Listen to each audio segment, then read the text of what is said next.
Hey Revolutionaries, I'm excited to bring you this week's episode where I'm talking with Rob Krecak, and we're talking technology mindfulness. Technology mindfulness, yeah, that's right. So Rob's got a great story of how he escaped from Wallstreet, basically. He took a corporate job when he got out of school, but the entrepreneurial bug bit him, and he knew that he could design a different life for himself. So he's got a great story of how he was able to break away, start some of his own businesses, and now his passion is focusing on technology mindfulness and the impact technology is having on all of us. So his latest project is called Humans First. It's really a great episode. I can't wait for everyone to listen to it. But before we get to the episode, I just wanted to remind everyone, which I don't do enough, to go to the website, if you haven't already, JimJim'sReinventionRevolution.com, and download your free priming guide. That's right, your free priming guide to prime your mind for reinvention.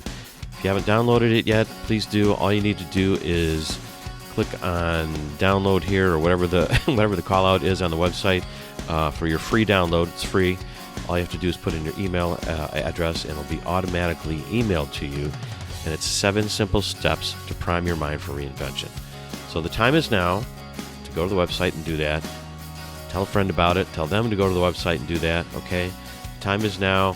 You need to prime your mind, okay? I'm just in this mood of trying to kind of stimulate action for everybody today.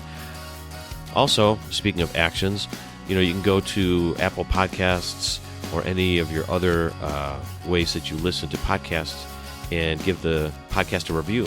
So you could post a review for the podcast. That always helps in discovery. You can, click on the website or wherever you find the podcast on YouTube or your favorite player. Click on subscribe. Click on like when you see the podcast out there.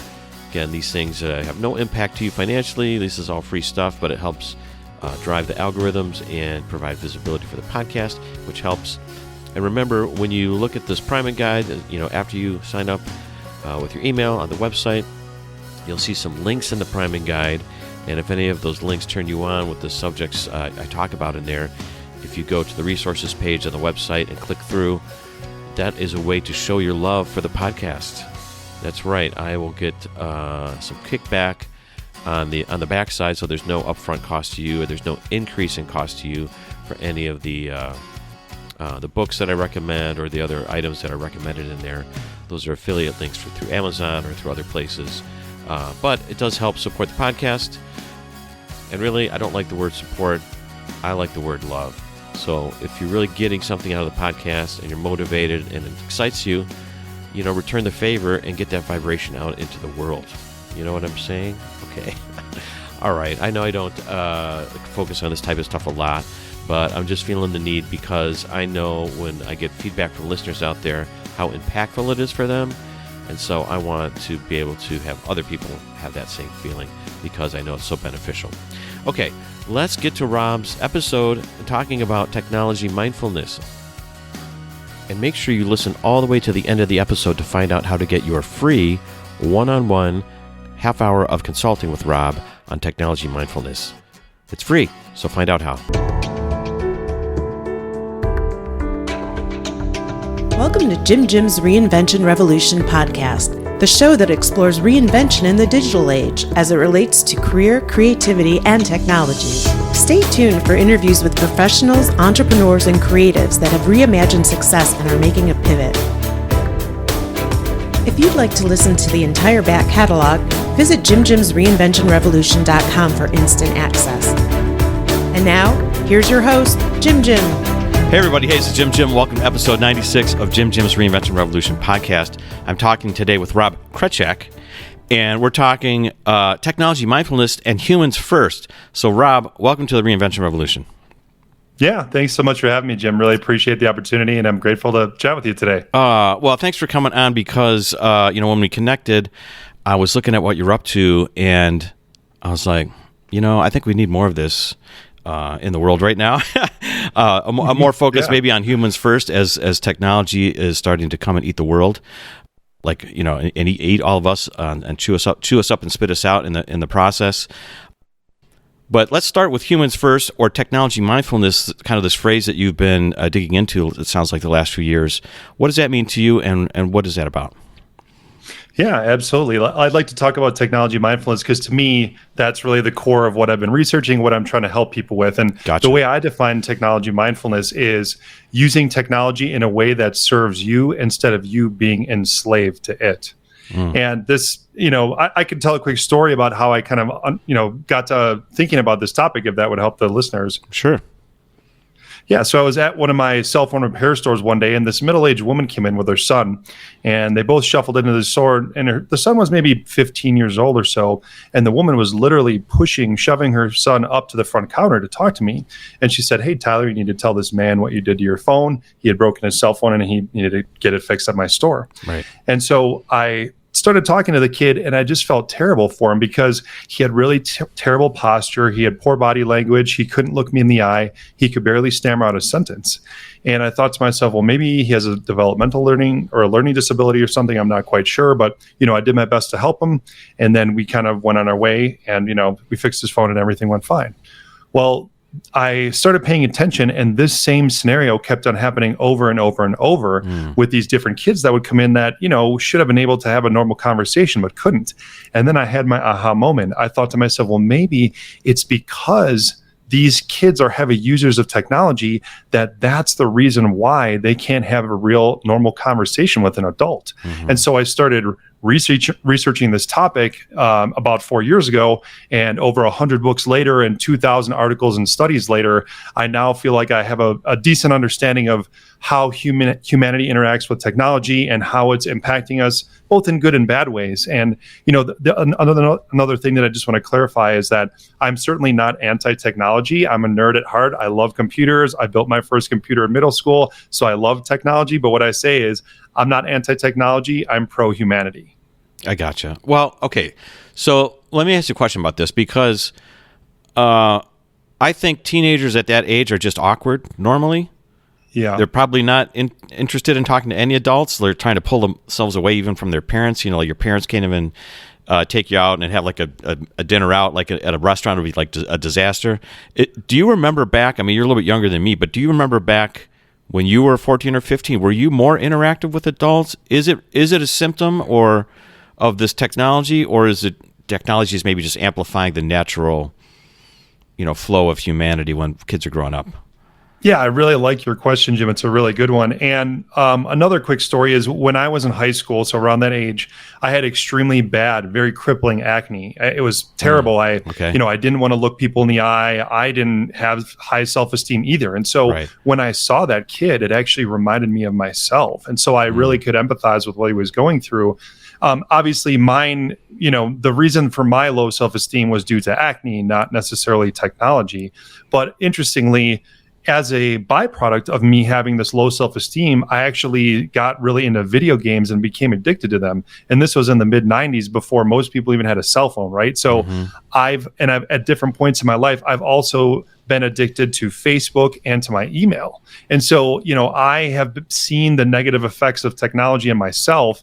And I don't think it's just, hey, these kids are just normal kids. It's just that there's an entire generation of people who are being brought up, and are interacting with each other and the world in a completely different way. And I very, very strongly believe that a lot of it is due to how and how much they use technology. I see. Okay, this is a good thing that I probed this a little bit, because this addiction part came out, the addiction word, and I think that's one of the things that is different. So before you had easy access to all these devices, especially as a young person. Yeah. There were other things that you had to do where you didn't get addicted in these ways because it just wasn't there for you. So maybe that is really the key of what's super different now. And obviously we don't get to interact as much, or you don't get to interact as much as a younger person because you are on devices a lot. That's pretty interesting, just your own insights into it. I see why you were interested in digging into the topic. So, okay, so now you've dug into it. What's your approach to, I guess, raising everybody's consciousness about it? And what would you do? Or are there lingering damaging effects, or what's the big issue with it? Let's say that this is true. Yeah. So you're kind of asking me to. There's so much that I can unpack with that, but let me just start by explaining, I think it really is helpful for listeners to understand what is the business model of most technology companies, right? Because if you understand the business model, then you'll understand what's happening to you. So in this, I pick on social media a lot because I think it's very quintessential in how much damage it's doing, but also how manipulative it can be. But really, this applies to many different business models. So most technology companies, not all, but most technology companies rely on the following business model. They try to capture as much of your time and attention as humanly possible so that you spend more time and attention with their particular app or website or program or whatever it is. And if you spend more attention or you spend more time with it, generally they make more money. Right. And so, for instance, with video games, if you become addicted to a video game and now you're spending 10 hours on there and you buy all these in-game items, which cost, hundreds of dollars, now that company made a bunch more money. And that's just one example. Right. But So if you understand that the business model of most tech companies is to take your time and attention, then it becomes much more obvious why technology can be so harmful, because basically, this device that you have in your pocket, your smartphone, is basically trying to take as much time and attention as possible from you, which takes you outside of the present and takes you into this digital world. And again, like sometimes that's a good thing, but what I'm seeing and one of the main things that and the goals for my company Humans First is I'm trying to get people to realize that they are sacrificing their most valuable and most caring and loving relationships, the ones with their close friends and family. And instead of spending time with those people in real life, they're now spending time in front of screens. And that to me, I just think is a way that, humanity can't exist like that for a long time, because screens aren't in nature and they don't exist in nature. And we weren't meant to stare at screens for the amount of time that the average person is staring at them now. Right. Okay. All right. I'm trying to unpack all what you're saying here. So, because I kind of have a technology background and think about advanced developments and think about how human behavior changes. And, humans are very adaptable. And, yes. You might say this about when we were driving horses and buggies and, the car gets invented and say it's too much technology. There's no way humans were built to ride in cars. It's against nature. You're sealing yourself off from the outside world. There's less oxygen in there. You're damaging yourself somehow when you get in a car and close the windows. What I'm wondering is, what are the real identifiable damaging things that you're talking about? Like, we know this is true. We know it takes up your attention. We know business is in business to make money. Every business wants your attention. But are people, saying, when they get to be 25, oh my God, I wasted, 10 years of my life? Yeah. So let me give you some statistics, right? And then, you and the listeners can decide for yourselves, what that means for you. But And I purposefully am choosing some statistics from before COVID, right? So, because I don't want you to be able to say, oh, well, we're spending that much time because of COVID. So these statistics don't include COVID. Okay, good. In America, the average person spends 3 hours and 46 minutes a day on their smartphone. That's just their smartphone alone. And that figure is up 59% compared to 2 years ago. So it's increasing rapidly. And that's that's basically half of our workday, right? On our phone. Right. And so you might say, well, I think that we're probably spending more time on our phone, but probably less time on other things like, TV, computers, stuff like that. Unfortunately, though, that's not true either. And this statistic is from Nielsen, who's been measuring this for 50 years. The average person now spends 12 hours and 21 minutes a day in front of all screens and media. So that includes cell phones, laptops, TV, and a little bit of radio, but it's only about an hour a day of radio. So put it another way, we're spending 3/4 of every waking hour of our lives in front of screens and media. And,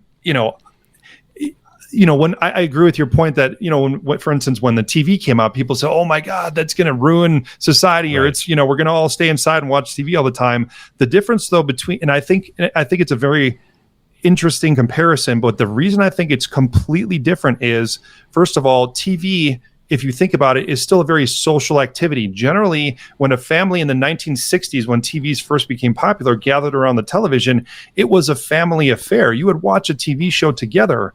The difference between that and technology is technology use is in general a very individual thing. Obviously, we can still use Zoom and other things, but when you're spending, that 3 hours and 46 minutes in front of your phone, probably 3.5 hours are individual. It's just you and your phone, right? And so using technology like TV went from a social thing to a very individualized thing, and now we also have technology is so cheap that basically you can get $100 smartphone, which is affordable for almost anyone, and then that takes up, it's good that it's accessible and it does good things, but it also means that every single person can basically be sucked into this digital world. Right. Well, okay. So, I like this point about that it's not as social. Maybe in some ways it could be more social. Maybe the antisocial person who's very shy, maybe it opens up a world for them, in terms of video games, you're playing with their friends. But it does open up this very solo kind of, really you can just kind of exist in your own world kind of vibe, which again, I guess I'm wondering, is it good or bad? What's the real damage? Or is it, are humans adapting? And let's say, fast forward 20 years or 10 years, this is how the world is, and it was a good thing I did that because now I know how to manage the new world. Yeah, so let me explain why this is damaging from a very physiological level. So I'll tell you a quick story. When I was during COVID, my grandma's like 84 years old, and so I called my grandma occasionally, and I did go back home to visit, but I didn't see her in person because I was worried I would give her COVID, right? And so I called her every couple of months during COVID. We chatted. It was great to catch up with her. But then once we finally got vaccinated, I went and I saw her in person, and the very first thing that my grandma said to me is, "Hey, Rob, come here and give me a hug." Mm-hmm. And I thought that was interesting, right? Because we talked on the phone, and you would think, oh, like that, we would still feel connected, and of course we were. But this feeling of hugging someone is not only do we interpret it or perceive it differently, but it actually does something different in your brain. So when we have warm human touch with other people and we're in person with other people, it releases a lot of serotonin and oxytocin in our brains. And those are two chemicals that, especially oxytocin, makes us feel loved and cared and supported. And this feeling of social support is one of the main ways that humans deal with stress. And so as we use different methods of communication, less and less oxytocin and serotonin are released. So when I gave my grandma a phone call, she didn't have as much oxytocin and serotonin released as when I gave her a hug. And certainly if I texted my grandma, "Hey, it's good to see you, Grandma, I love you," it wasn't the same as giving her a hug. And so if I had to kind of summarize the last 4 years of my research in a couple sentences, it would be this. Technology is simultaneously increasing the day-to-day and sometimes minute-to-minute stress that we experience, while at the same time eroding our ability to deal with that stress because it's deteriorating our social support systems and relationships. And so like these are like two, so that equation, the stress and social support, they're both going in the wrong direction because of technology. More stress, less social support equals, and this is why I believe the entire country is stressed out. They're anxious. It's even leading to depression. And I think this is one of the main reasons we have this mental health crisis. Interesting. Okay, so I think we've finally, for me, trying to get down to the to the brass tacks of all this stuff. Okay, so because I know this to be true just for myself, my own personal experience, that as I've shifted away from some of the other consulting work that I'm doing and kind of getting more into the online world, digging into podcasting and digital marketing and those kind of things, I find myself that I need to balance it out with getting out back in nature more often, right? Hanging out with friends.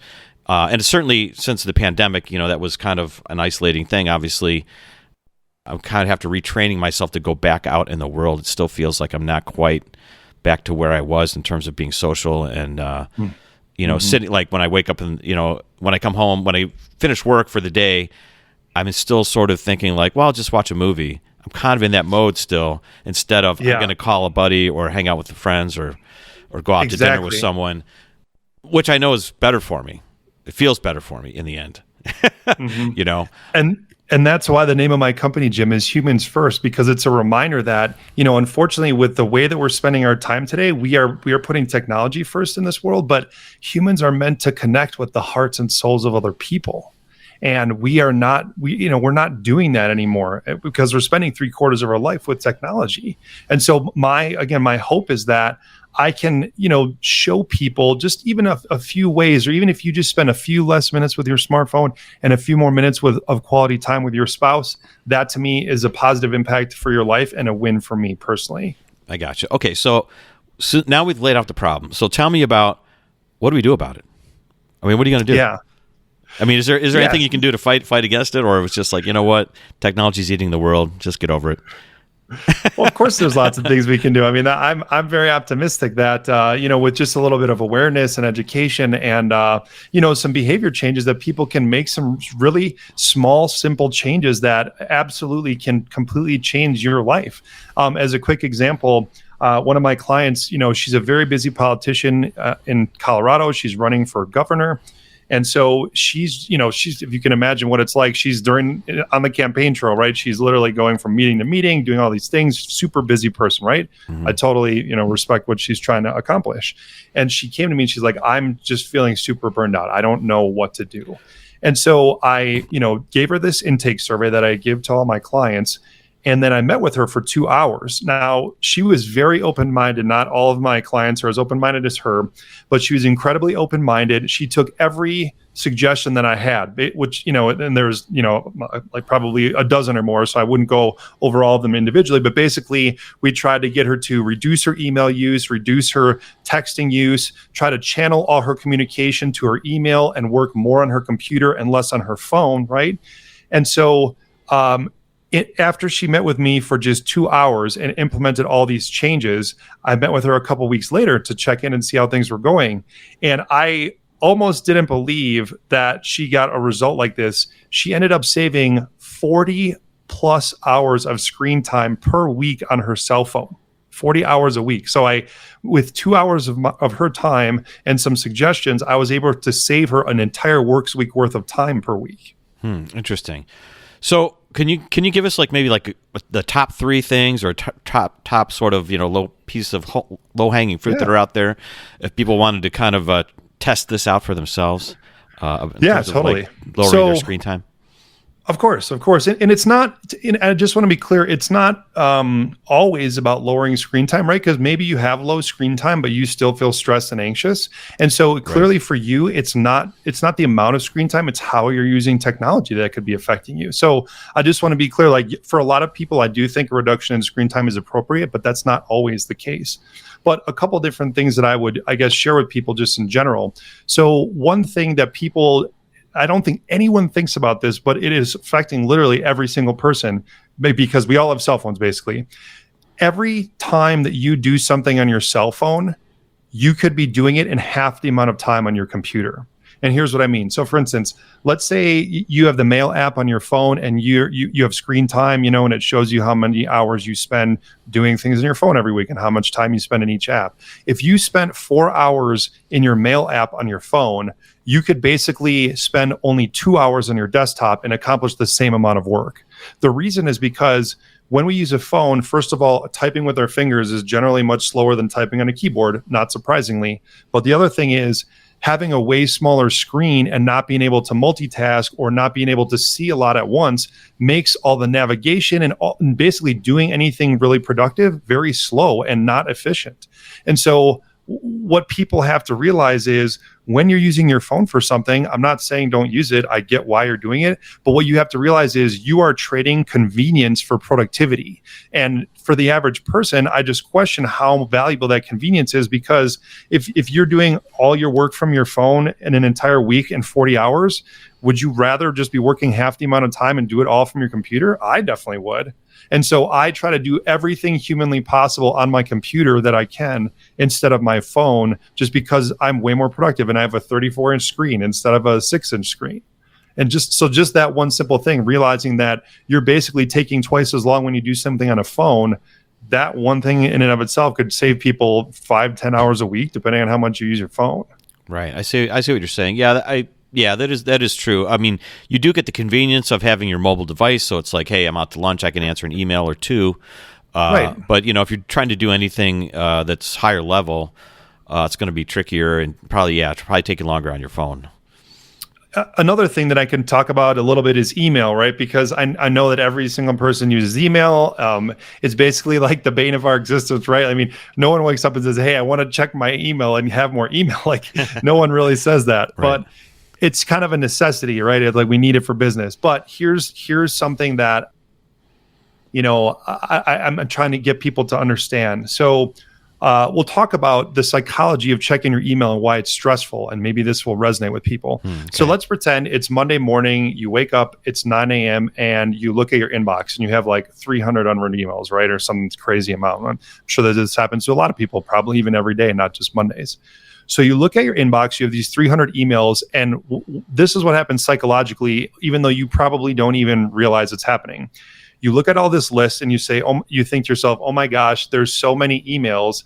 I'm really overwhelmed. I don't, how am I going to get through all these emails? This is going to take me a really long time, especially, for instance, if you have a commitment in an hour, you're definitely not going to get through all those emails in the next hour. And so when we see all these emails and we don't know how to adequately deal with them, we interpret that as being overwhelmed. And so this sense of overwhelm, humans interpret that or perceive that as a threat. And when we perceive something as a threat, our body goes into this fight or flight mode. And this is generally a good thing if we're cavemen and cavewomen, because it helps us stay alive in, adverse situations. But in the modern day world, we don't need to be in fight or flight all the time. And so what people don't realize is subconsciously, every time you basically check your email, you're putting your body into this fight or flight mode, which amps up your nervous system, makes you more anxious, and makes you perform worse at your job. And it actually, there's a ton of other negative consequences that I won't get into. But so just realizing that one simple thing, and then limiting the amount of times in a day that you check your email, especially right before bed, can completely change how stressed out you are. I see. Yeah, that's a good description. I never thought about it like that. It's definitely overwhelming, it seems, all the time. Yeah. And one of the things I've been doing lately is just whenever feel like it's an extraneous email or something from a business or supplier, just trying to communicate with me, I've been just unsubscribing as soon as I can. So I never used to do that, and now it's like it's definitely helping out my anxiety levels, like you said, every time I look at my email. Yeah. A little pro tip that I can give you and the listeners, if you go to unroll.me, unroll.me, it's a website. You basically link it to your Gmail, and then it shows you every single subscription you have. Like if you have 500 subscriptions, it shows you all of them. And then you just uncheck every single one that you don't want, and it mass unsubscribes them. Oh, really? I never heard of that. That's interesting. Okay, yeah. Great. One thing to be aware of, though, there was some privacy concerns about the data and everything. So if that's a concern for you, that may not be an appropriate option. But if you're careful about how you use it and you kind of unsubscribe these or install this extension right away, it can be super helpful and save you a ton of time from unsubscribing individually instead. I see. I like that tip. I never heard of that. I'll try and put that in the show notes for everybody. Put that link in there. Yeah. Okay. So. All right, I really like that you got into this, and I see your motivation of when you're working with your retail shop, interfacing with these young people, seeing like their issues and their anxiety around technology, around their phones. But this is not what you were always doing or what you came out of school doing. And I want to rewind a little bit and pick your brain a little bit about how you've been able to kind of look at the world differently, reinvent yourself a few times, and kind of break out, escape from Wall Street, so to speak, from when you just got out of school. So tell people about your background and what you were doing when you first went through college and got out of school. Yeah, happy to chat about that. I kind of joked that I had career ADD, or I still have career ADD, because they just have such a wide, crazy range of past careers. So at UW-Madison, I got degrees in finance, Spanish, and management. So I got 3 degrees, and I don't know, I just always liked school and learning, and I knew I liked numbers. So when I graduated from college, I got a job at a really amazing firm called Robert Baird. It's a Wallstreet. It's a Wall Street firm. And I was a sell-side equity analyst, and I later became a CFA charter holder, and I still have that designation. And basically, I would write research reports and make financial models and talk to CEOs and CFOs of medical device and pharmaceutical companies. And I did that for about 5 years, and it was a really interesting career, and I really appreciate the firm and the people. I really liked it. But at the same time, something about, I just didn't feel like I was directly impacting people enough in that career. And so that led me to open up while I was working this 60-hour week day job, I opened up my first Anytime Fitness health club. And because I really love health and fitness, I've been a personal trainer for a long time, since college. And so once that first Anytime Fitness club, was successful enough for me to afford my living expenses, then I quit my day job. I traveled around the world. I backpacked through Central America, South America, and Europe for about 6 months. And then I came back to the United States, ended up buying 2 more of those Anytime Fitness health clubs in different states. So three clubs, 3 different states. Oh, wow. And managed 2 of them remotely. And then when I saw that business model was kind of past its prime and it wasn't, competitive anymore, I sold those and then invested in 4 UBREAKIFIX cell phone repair stores. And so, if you look at my career, then I was in like business/finance, and then health and fitness, and then technology. But the thing that I'm really excited about with Humans First is I'm actually combining all 3 of those totally disparate careers into this current company, my current consultancy. Right. And that's why I'm really, I feel like this perspective on technology with business and psychology and all these things is a little unique because of my background and how I'm seeing this. Right. Well, I see that. Okay. I got a couple questions come to mind from when you start getting into this more entrepreneurial world.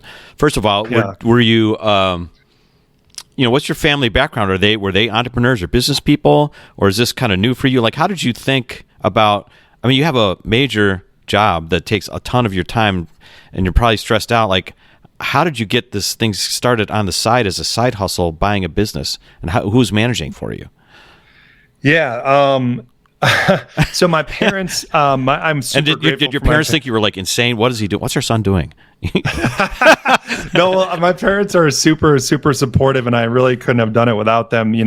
My dad was a high school vice principal for his career. My mom raised us. She was a homemaker. Interesting. And so there was no entrepreneurial background in my family really.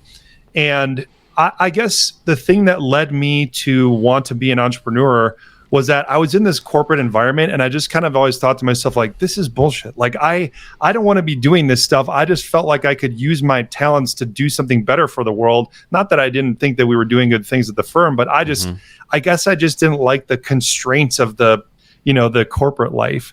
But the other thing that is really important to me is that I want to leave this world, and on my deathbed, I want to have no regrets.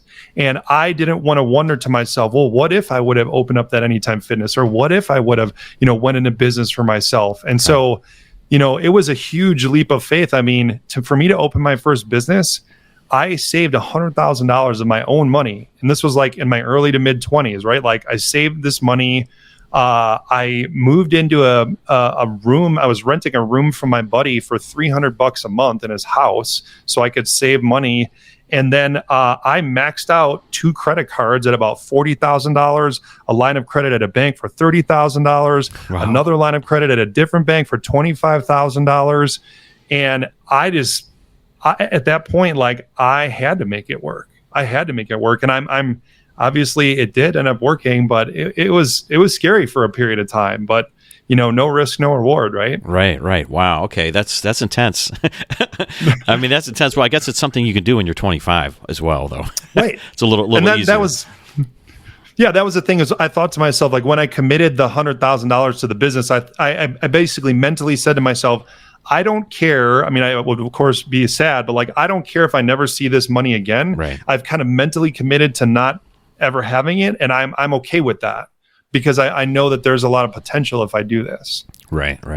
Well, that's a great insight. Not everyone has that. I guess that vision for themselves, or the understanding that is a real thing, like investing in yourself, taking these, what on the surface look like big risks, but at the time, you're young, you're healthy, you have a job in Wallstreet. If it didn't work out, you definitely could have kept your job or found a new job. It wasn't that risky, really, when you kind of zoom out, right? It was just something that was very against the grain of your peers. It's hard to kind of overcome the mirror neurons of your brain when you're in this environment of, like, you're not around a lot of entrepreneurs. It didn't sound like early on, right? Yeah, well, and that's I think that in some ways I'm sort of this weird anomaly where like I'm a finance person and an entrepreneur in the same person, and usually those people are like diametrically opposite. They're Right. totally different risk profiles, different personalities. Right. But I somehow managed to be those things in one person. But I guess to your point, the reason that I felt reasonably confident that I would have a backup plan is I did have that CFA charter holder designation, and that was ridiculously difficult to get. Like 3 years of tests, they recommend 300 hours of study for every year you take it, and so that was a very, very, very hard thing. It took me 5 years to get it instead of 3, and so that was something that was very difficult. But I knew that if I needed to get back into the finance world and I had that, that is basically a ticket to work at a lot of places because it's a pretty distinctive designation. Right. And that's certified financial. What does that stand for?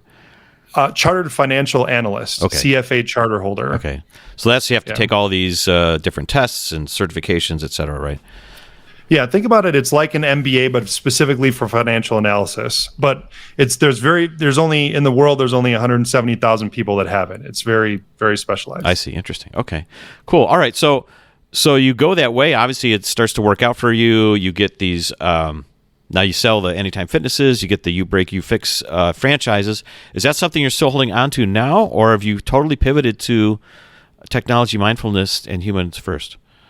Yeah. So the cell phone repair stores with UBREAKIFIX, it started off well. It ended horribly. I'm not going to say I regret doing it because I learned a lot, but. Yeah.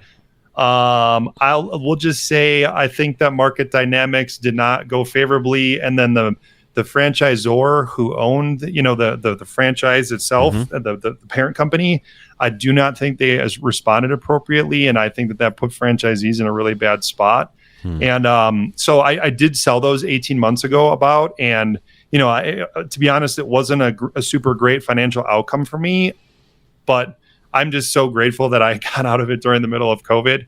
And, that allowed me to focus completely on humans first for the next 18 months. And, that's what I'm doing right now. I see. Awesome. Okay.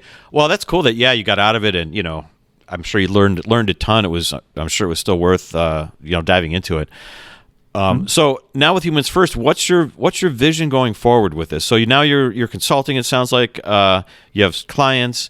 And you have this other component, like I was looking at your website. We can talk about this or not talk about it, depending on what you want to focus on here.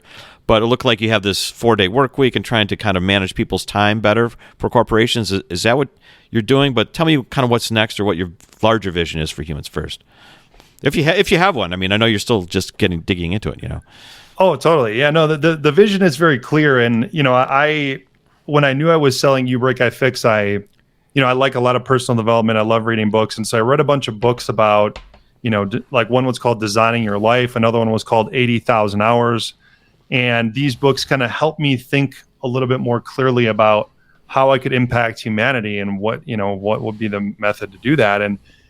And so my vision for humans first is that I want to positively impact the lives of 1 billion people while still being a great husband, father, and friend. And the reason that I believe that this is possible is there are 4.2 billion people connected to the internet today. And what I need to do is figure out a way to get the information in my brain to those 4.2 billion people, because I know if they knew what I did about technology and how it impacts them, the entire world will be a completely different place. And, the ultimate goal for Humans First isn't that it's just my company, but a social movement. I really hope that I can not only convince, but show people that if the whole world puts humans first, it is such a great place. And there's so many amazing things that happen both to other people and to you. That's the thing that I think is the most motivating about it to me is when we show other people that we put humans first, not only does it make them feel valued and loved, but we actually feel more value and love and care back. And so it really is best for everyone if we put humans first. And that's, again, why I named the company that. Gotcha. Well, I like it. Well, I think it's a great thing. This is just a little nugget of a lesson for everyone just listening just now, is how you stated your vision. So a lot of people out there haven't gotten to that point of understanding that the thoughtfulness about really having a vision. So your vision of, I'm going to impact 1 billion people in this way. And And, great things can start from just a very specific, clear vision like that. So that's really cool. I like that. It reminds me of some of the clients that I work with in terms of my consulting stuff that I do. You'd be amazed at some of the small businesses that they have almost no vision in mind, no mission statement. They're just running their business, and they never took time to step back and really think about what's going on. And I think that because technology is coming after us all, okay, that we really need to get quieter, step back, think about things, right, and have really a more focused mission or mission statement for our own just individual lives or for our business, whatever it might be.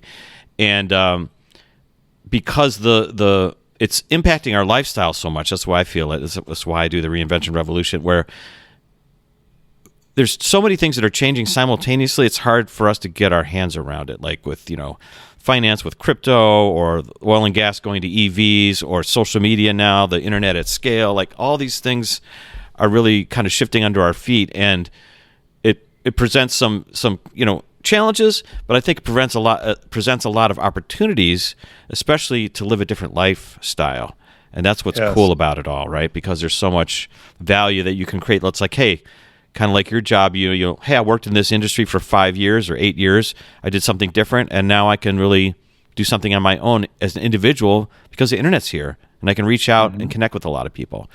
So it's like that 20th century model of, going to work for one company, working there for 35 or 40 years and retiring, and then you get about 5 years of retirement, and then you have a heart attack and die because you didn't take care of yourself for 40 years. I mean, it's insane when we really think about how life was for a lot of people in the workforce, just a few years ago, really. So, anyways, I just want to give you my props, because I really like what you're doing and how you're going to reach out and try to affect people. Okay, I got two other questions for you before we get off the podcast. So we're getting down to the end here, and one is about technology. Okay, so you're so into technology, mindfulness, etc. But we have to keep our minds open in terms of like trying to understand technology, trying to understand the impacts and what's good about it, how it will affect us. How do you think about it with your mind so focused on the mindfulness part? How do you stay open, or are you open to other technologies as they're coming down the pike here of like, hey, I need to learn about that, or I need to dismiss that? Like, how do you interpret it? Yeah, such a great question. And I mean, there's so many things that I could unpack about that. Where should I begin? I guess I for sure I'm always open to considering new things and looking at things from different angles. To me, the sign of somebody who's intelligent is someone who's willing to stand firm for their beliefs, but still incorporate feedback and new information, and then change their beliefs when necessary. So I definitely don't think of all this stuff the same that I did 12 months ago, and then it wasn't the same as 12 months before that. And so I'm, my wife kind of makes fun of me that she's like, you read too much. I'm like, I don't know how that's possible, but I'm constantly reading new books and like constantly updating my worldview on this. And so, interesting that you talk about what's, how like future technologies. And I'll just say one thing that I'm a little concerned about is the metaverse, right? And with Facebook and all this stuff. And here's kind of the example I'll give, and you can kind of decide for yourself what you would think about this, right? So let's pretend you and I go to a party, and, there's this insane buffet of food. There's so many, amazing things. There's desserts, there's, a lot of meats, there's a lot of, delicious vegetable trays, something for everyone, right? And let's pretend that like, what's your favorite dessert? Oh, favorite dessert? Ice cream, probably. Ice cream. Or maybe like chocolate silk pie or something like that. I don't know. Yeah, I like ice cream a lot, Bill. Yeah. All right. Let's just take chocolate silk pie, right? So let's pretend that they have chocolate silk pie there for dessert, and you go through the buffet one time, and then let's just say we're pretending you're on a diet. I don't think you need to be on one, but I'm just saying you're on a diet, and it's like you skip the chocolate silk pie the first time you go through the buffet, right? Well, then you go back to the buffet again for seconds, and you see the chocolate silk pie one more time. You're like, no, but you pass it again. And, eventually you see everyone else at the table grab the chocolate silk pie and bring it back. And then you're like, okay, screw it. I'm going to go and grab some of this because, even though there's other healthier foods, this is the thing that I like and this feels good to me, and so I'm going to go eat this, right? Well, imagine that instead of you choosing between different chocolate silk pies, you're choosing between different lives for yourself. You're choosing between different realities for yourself. And so if in the metaverse, if you can be anyone that you want to be, and you could be way better looking or way richer or way more successful in the metaverse compared to the real world, what human eventually is going to ever choose the real world over the metaverse? The answer is probably no one, or not many people. If given enough opportunity and enough chances for you to create this world that's vastly superior to the real world, what person wouldn't want to be in that virtual reality all the time because it's so superior to the real world? And so to me, I think about that just from a very conceptual standpoint, and I think that is super concerning because, I chose a world as a teenager where I liked video games and the person I was there because I didn't like my face in the real life. Well, that's going to be amplified 100 times in the metaverse. And so I don't have the answers, or I don't understand even what all the implications of that are. But I think it's way more impactful to humanity than people even understand. Right. Well, I mean, we don't know. We'll see. We'll see how things work out. I mean, there's an argument of like, someday we'll just be, laying at home all day, just plugged into the metaverse, and our brains will just survive, and like, we don't need to really go out and do anything or interact. I mean, and maybe it'll be a better experience. I have no idea. I mean, that's kind of the dystopian maybe version of it, or maybe the better version. I don't really. I don't have an opinion on it. But I think it's. I think staying connected to nature is still a cool thing to do. But totally, that's interesting. Okay, I got one final question for you, and that is, through all your recent reinventions, and you're still, you're working on your latest one now. What's a reinvention revelation you can share with people about something you learned about business or about yourself through all these twists and turns? So for people that are out there listening, it's like, I'm trying to do the same thing, reinvent myself and go in a different direction. How can people embrace this? Yeah. So there's a couple books I'll mention, and they're related thoughts. There's one called Mindset by Carol Dweck, which basically she describes how people are divided into fixed mindset and growth mindset. And then there's another book by Angela Duckworth called Grit. And basically what Angela Duckworth shows in this book is the greatest predictor of success in the world or in life isn't how smart you are. It's not how well connected you are. It's basically how much you're willing to just grind it out and just stick with something and have like continual effort and work towards something. And, I'm really grateful for my parents and how they have such an amazing, they're a Midwestern family. I grew up in Wisconsin, incredible work ethic. And I just never forget, it still stands out in my mind how my dad and I would be doing a project, like we'd be shoveling gravel and it would be getting late. And he would just say, we don't stop until the gravel's done, and stuff. Mm-hmm. And so like, that's just the kind of environment that I was raised in.